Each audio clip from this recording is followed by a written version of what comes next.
Hey guys, in this video I'm going to share with you the process of turning some old shipping pallets I got into a fancy wooden headboard for a single-size bed.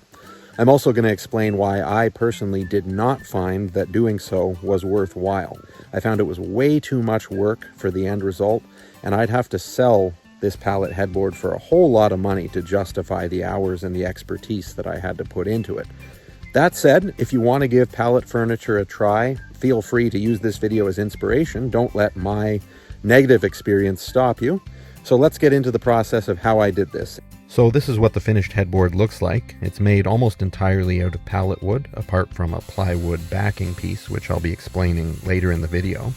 The first step, as you can imagine, is to break down the pallets to harvest all of the useful wood that you can, and that begins with cutting the boards of the pallets loose from the stringer pieces on both the top and bottom using a circular saw. You see I'm doing that here. There's a lot of nails holding these pallets together, so I don't find prying them apart works too well until you have severed the ends with the saw. Then you can use a pallet breakdown tool, as you see I'm doing, to actually pry the boards loose from the stringer pieces.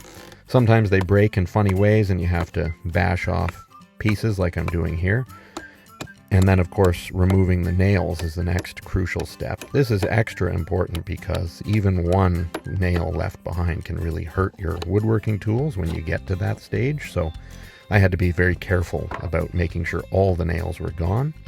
Then I brought all the wood I had harvested into my shop and laid it on the floor on its edge to let it dry, and then stacked it on my rolling tool cart before I started to feed the wood through the thickness planer. That was the first step to refining the fairly rough pallet wood into something that I could actually use.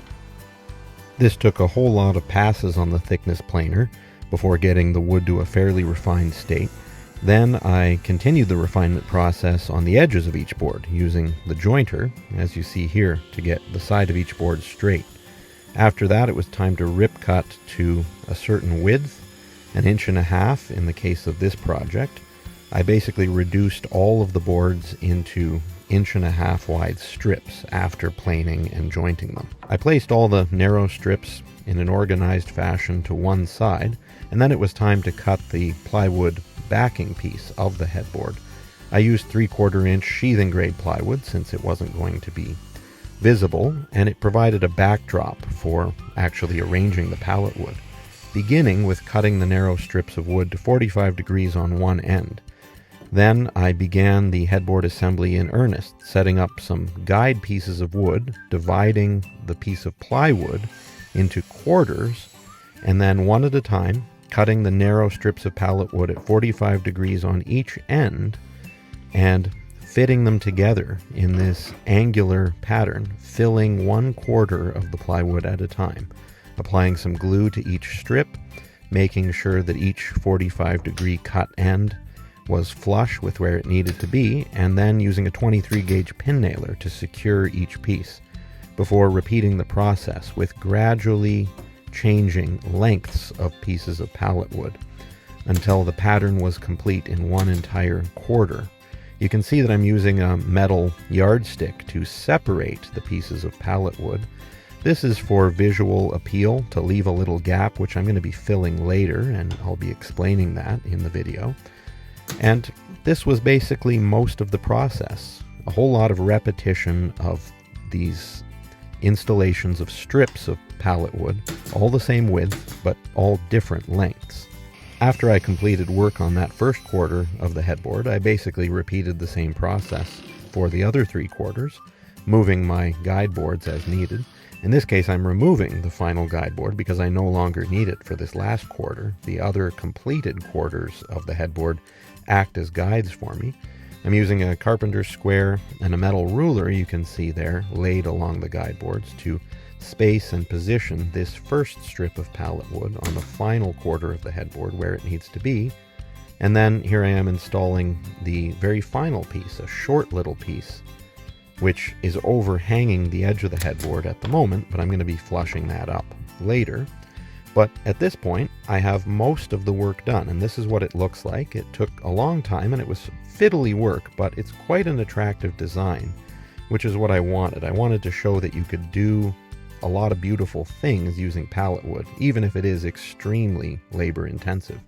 Speaking of labor intensive, this next stage took a while as well. I'm injecting this black caulking into each of those cracks, which I purposely left between all the boards. It would have been very difficult to have perfectly tight joints on all of this, so that's one reason I purposely left the gaps. But the black color of the caulking is also going to create a nice visual contrast with the light wood. Now, I'm not going to leave the beads of caulking sticking out like this, of course. I'm going to let them harden and eventually sand them off, which I'll show you soon. But first, I cut and installed some legs and cap pieces for the headboard to hold it at the right position using my table saw from the stringer pieces of the pallet. Then it was time to sand the headboard, sanding that caulking that I just installed so that it's flush and not protruding anymore. And that took a while. I went at it with a belt sander, doing 1/4 at a time, and then some more refined sanding. And then I pre-drilled and fastened those legs that I cut using the stringer pieces of the pallet to form those legs, just with deck screws to hold the legs to the plywood backing. With the cap piece that goes over the legs, I also pre-drilled, but in this case, because the screws were going to be visible, I used nice brass screws with brass cup washers so that it would be a little more visually appealing than deck screws. I also glued it on the edge. After fastening the headboard together, it was time to belt sand the joints between the legs and the cap piece. And after doing the belt sanding, I of course did a more refined sanding over the entire headboard with different sanders and finer grits of paper. And then I applied several coats of clear varnish to the entire project. I went with a clear varnish because I wanted to highlight the natural variation in the colors of the wood from the pallets. I found that quite attractive, and I didn't want to hide that with a stain. As you can see, the headboard is finished now. There are some nail hole imperfections, which I find kind of adds to the look. It was a lot of work. The end result is no doubt beautiful, but I personally found it was more trouble than it was worth, to be perfectly honest with you. Well, thanks very much for watching this video on how I turned some old shipping pallets into a fancy wooden headboard. Hopefully you found it useful and entertaining. If you did, please give the video a like, share it with your friends, and subscribe to Cabin in the Woods for lots more videos like this one.